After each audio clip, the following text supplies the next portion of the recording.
Hello guys, in this web application penetration testing and ethical hacking video, we will be looking at SQL injection, how to identify them during a pen test. So when you are doing your penetration testing, how to identify their existence, how to confirm their existence, and then finally we look into some recommendations to secure and safeguard a particular website from potential attacks.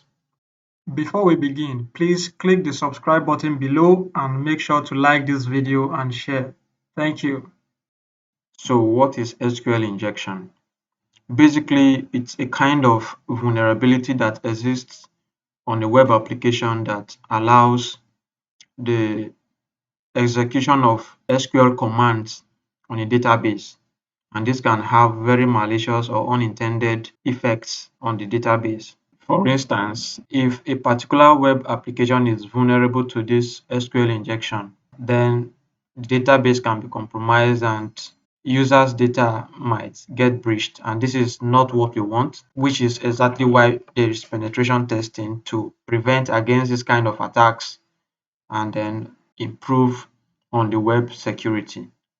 In this video, I will be using the OWASP Juice shop.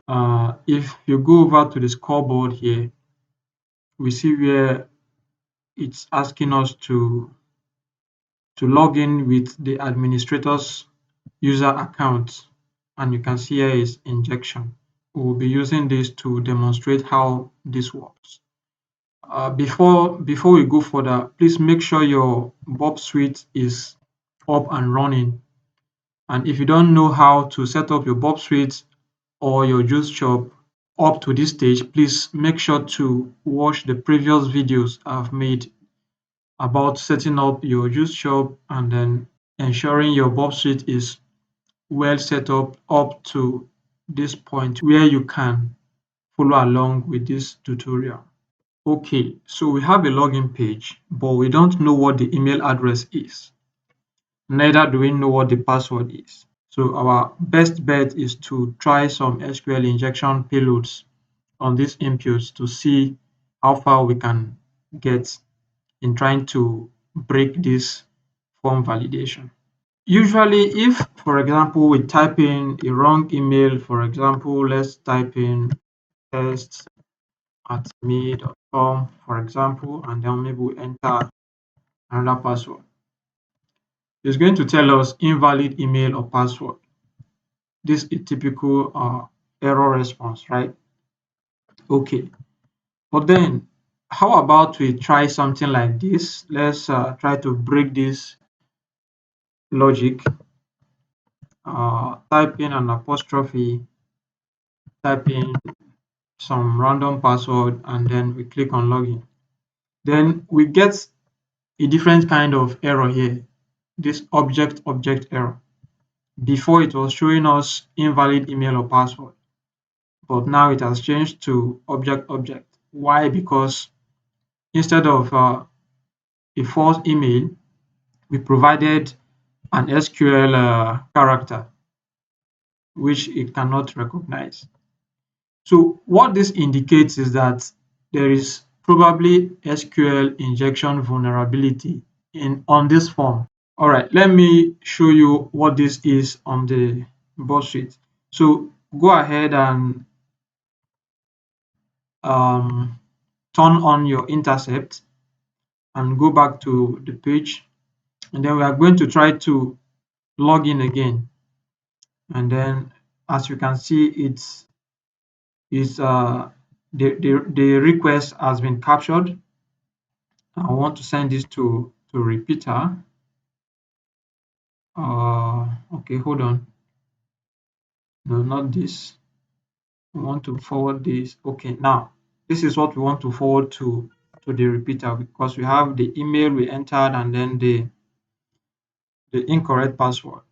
So right click and forward to repeater. Now, when I send this request as it is, click on send, we see here we get error. So it's saying SQLite error. This is interesting. And then when you look down, you see this this syntax here, this SQL syntax saying select star from users. So this is like basically the syntax for doing this, but more precisely, you can see here is showing an apostrophe because this is what we entered. Look at our query here. In the email, we provided apostrophe as the email.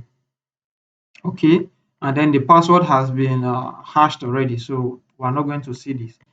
But the SQL behind the scene is running as select all from the users database where the email address matches what we provided, which is an apostrophe, which will not work in this case.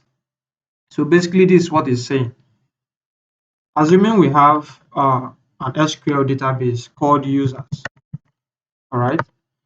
Now, if we wanted to get an entry from this users database, the SQL statement will be like select, let's say there's a user named or an email address named test.com, right? Then we are going to select it from users database where the password will be equal to whatever password. In this case, the password has been hashed, so maybe it's going to be some random password hash. So basically, this is what an SQL syntax looks like, and we have been able to cause an error here by what is being shown here. So now our task is to look for how we can bypass this error and get something to work in our favor. So what we can do is we can try to create this payload, and I'm going to type it here. So where we have our email that is for the form, now we are going to type in apostrophe or true. Then we're going to end the statement. So what this will do, as is shown here, because what we entered was an apostrophe. So when we enter an apostrophe, this is an invalid command. So basically the condition is not satisfied. It returns false, right?